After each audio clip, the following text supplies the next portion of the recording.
You can't stop thinking about them because they can't stop thinking about you. I say that again.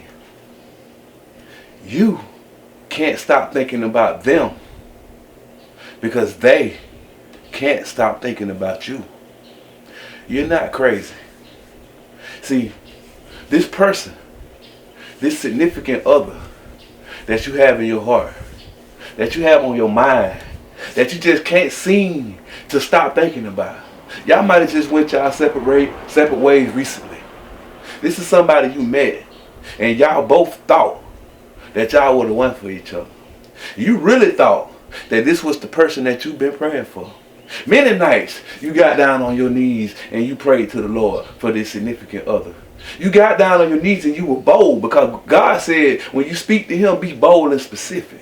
You were bold asking for this person. You described this woman, you described this man to a T, how you wanted this person to be in your life. This person came along.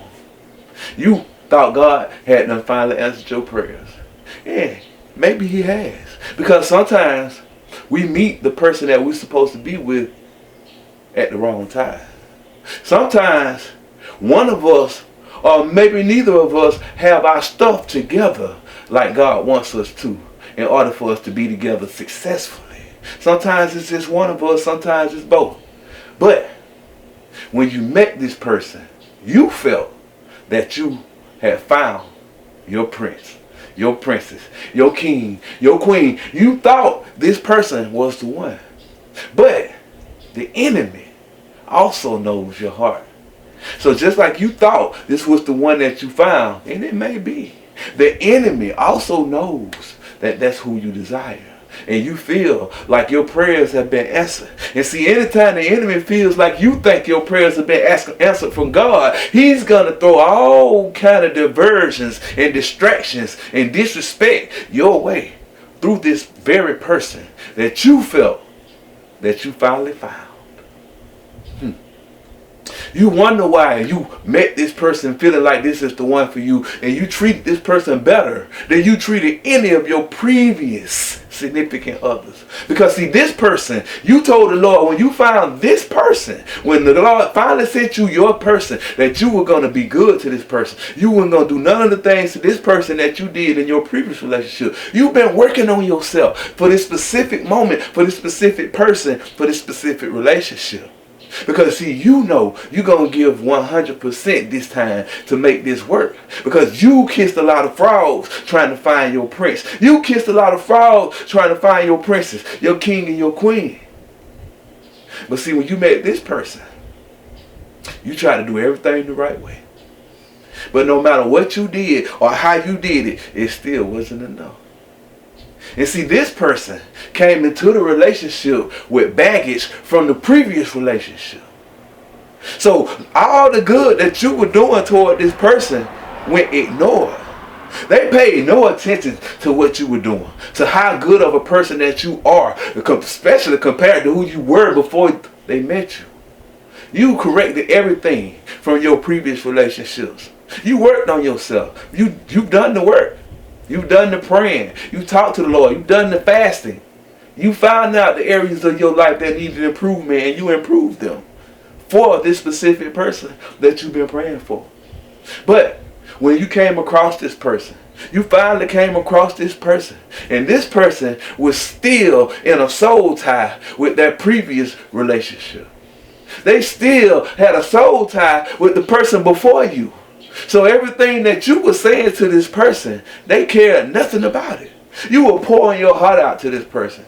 You had these long conversations. You know how the long conversations go when you first meet somebody. Y'all stay on the phone all day. Y'all stay on the phone all night. Sometimes you fall asleep on the phone together. And that's what happened with you and this person. You truly felt like this is the one. But that person couldn't let go of the person before you. They kept comparing you. Everything that came up, every time that they had doubts or insecurities that you had nothing to do with, they put it on you. Just because of what the person did before you did to them, they have these things against you. You did nothing to them. You only want to love them. You want to be happy with them. You felt like they wanted to be happy with you. They're saying they want to be happy with you. But their actions are not matching up with their words. See, people can say what they want to say out of their mouth. People can say what they want to say, but their actions is what really matters. See, you've been thinking about this person and you wondering why you can't stop thinking about this person. You tried to make it work. Ever since y'all went y'all separate ways, you've been reaching out to them. They ain't been reaching out to you, putting the effort in, trying to rekindle things and trying to make things work. You have. You've been praying about it. You've been laying in the bed at night talking to God about it, asking God, is that your person? Should you give the relationship another chance? Should you reach out to them again after you've reached out to them multiple times already trying to fix things? See, but things will not work if you both don't want to rekindle the relationship the same. It can't just be you. See, that's why you can't stop thinking about this person. Because see, this person can't stop thinking about you. And see, energy is a real thing. Energy is a real thing. This person cannot get you out of their head. And that's why you find yourself thinking about this person more than you realize. And you try not to think about this person. And the more you try not to think about someone, what happens? The more you think about them. Because your conscience has to think about them to say, I'm trying not to think about them. And you keep asking God, if this person is for me, why won't they contact me? Or why won't they cooperate when I contact them? So you can't understand it. And see, that's a part of the trick of the enemy. This person may not be the person for you, and probably isn't. But see, the enemy wants this person to portray that role, to act as if they are that person that God sent, just for you to waste a whole bunch of time with them. So God can't send the one that truly does care about you. See, just because this person is thinking about you doesn't necessarily mean that they have the same intentions that you have. See, this person is thinking about you because they realize they messed up. This person is thinking about you because they realize you are not the person that they were accusing you of. You are not the person that they were in the previous relationship with. See, they realize now that they messed up a good thing. And see, some of them were sent by the enemy to destroy you and deceive you. But during that deception, during that mission that they were on from the enemy, they actually started to fall for you. See, they actually started developing feelings for you that they couldn't control. See, now they think about you in a whole nother light. See, now they thinking about, I messed up. They thinking about, this man was good to me. This was a good woman. They thinking about that right now. All I did was push this person away. I accuse him. I accuse her of being the person that was before them. My insecurities took over what was actually happening in reality. This person was trying to love me, respect me, and honor me. And all I did was disrespect them and push them away by falsely accusing them and comparing them to the person before them. And see, now, that's why they can't stop thinking about you. Because they know they messed up a good thing. And see, you can't stop thinking about them because subconsciously, the vibrations of them thinking about you is contacting you in your frequency. That's why you can't stop thinking about them. It's not that you still desire to be with them. No. It's just because now they desire to be with you. But they don't understand. They don't know if you would accept them or not. If they did reach out. If they do come around to try to apologize and make things right. They feel like now they done messed up too bad with you. They listen to their friends on the outside looking in that was talking against you. That was talking against the relationship when y'all was messing with each other. Yeah. They listen to the encouragement from those so-called friends that was telling them to mistreat you or telling them that you were no good or you were going to do them just like the previous person. And see, now, they living with regret. And see, that's why they can't stop thinking about you. Because they regret messing up. If you can relate to what I'm saying, leave it in the comments. See, they regret messing up. And like I told you in the beginning, see, you're not crazy. You can't understand why you keep thinking about this person and this person is not giving you that same kind of attention. They're not calling you. They're not showing up. They didn't do any of these things. But now I'm telling you the reason why. A guilty conscience is a powerful thing.